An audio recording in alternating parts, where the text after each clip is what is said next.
গত বছর ফেব্রুয়ারিতে এক সাক্ষাৎকারে সাকিব আল হাসান ও তামিম ইকবালের মধ্যে কথা না বলার ব্যাপারটি সামনে টেনে এনেছিলেন বিসিবি সভাপতি নাজমুল হাসান। বলেছিলেন, ড্রেসিং রুমে সাকিব তামিমের মধ্যে কথা হয় না। স্পর্শকাতর এই বিষয় নিয়ে তারপর থেকে শুরু হয় আলোচনা। তামিম এরপর সাকিবের সঙ্গে সম্পর্ক নিয়ে মুখ খুললেন।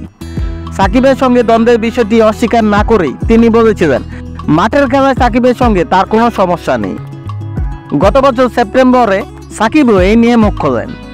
তামিমের সঙ্গে সম্পর্ক যে আগের মতো বন্ধুত্ব পর্যায়ে নেই, পরোক্ষভাবে সেটি স্বীকার করেন বাংলাদেশের এই তারকা অলরাউন্ডার। নতুন করে বিষয়টি সামনে উঠে আসার কারণ ওটিটি প্ল্যাটফর্মে বঙ্গবিডি সাকিবকে নিয়ে বানানো একটি প্রামাণ্যচিত্র সাকিব আল হাসান বিশ্বকাপ স্পেশাল। আজ রাত 8টায় এই প্রামাণ্যচিত্রের প্রথম পর্ব দেখানো হবে, যেখানে তামিমের সঙ্গে সম্পর্ক নিয়ে আবারও কথা বলেছেন সাকিব। টি-20 বিশ্বকাপ শুরুর আগেই ওই ওটিটি প্ল্যাটফর্মের সঙ্গে কথা বলেছিলেন সাকিব। বিশ্বকাপ খেলতে এখন বাংলাদেশ দলের সঙ্গে ওয়েস্ট ইন্ডিজে থাকা সাকিব তামিমের সঙ্গে সম্পর্ক নিয়ে কথা বলেছেন। কথা হতো না, এটা একদম ভুল কথা। আমাদের এক সময় যে সম্পর্কটা ছিল, সারাক্ষণ একসঙ্গে থাকতাম, ওই সম্পর্কটা অনেক দিন ধরেই ছিল না। সাকিব এরপর যার যার পারিবারিক জীবনের প্রসঙ্গ টানলেন।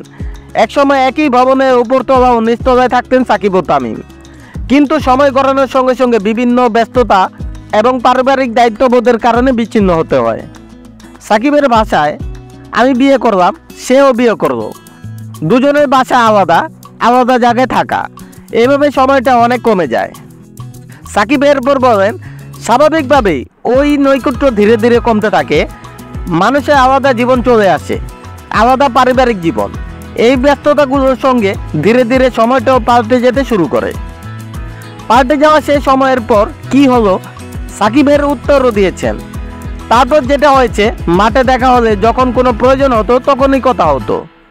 এর থেকে খুব বেশি যে কথা বলার দরকার ছিল, আমার কাছে সেটা মনে হয় না। সাকিব এরপর বলেছেন, বিসিবি সভাপতি নাজমুল হাসান তামিম ও তার মধ্যে কথা না হওয়ার ব্যাপারটি সামনে টেনে আনার পর বিষয়টি নিয়ে বেশি আলোচনা হয়েছে। তিনি বিসিবি সভাপতি নাজমুল হাসান পাপনকে ইঙ্গিত করে বলেন, পাপন ভাই বলার পর থেকে এই ব্যাপারটি আরও আলোচনায় চলে আসে। আমার মনে হয় ওটা বেশি সমস্যা তৈরি করেছে ওই সম্পর্কের ক্ষেত্রে কিংবা ওই পরিস্থিতি তৈরির জন্য।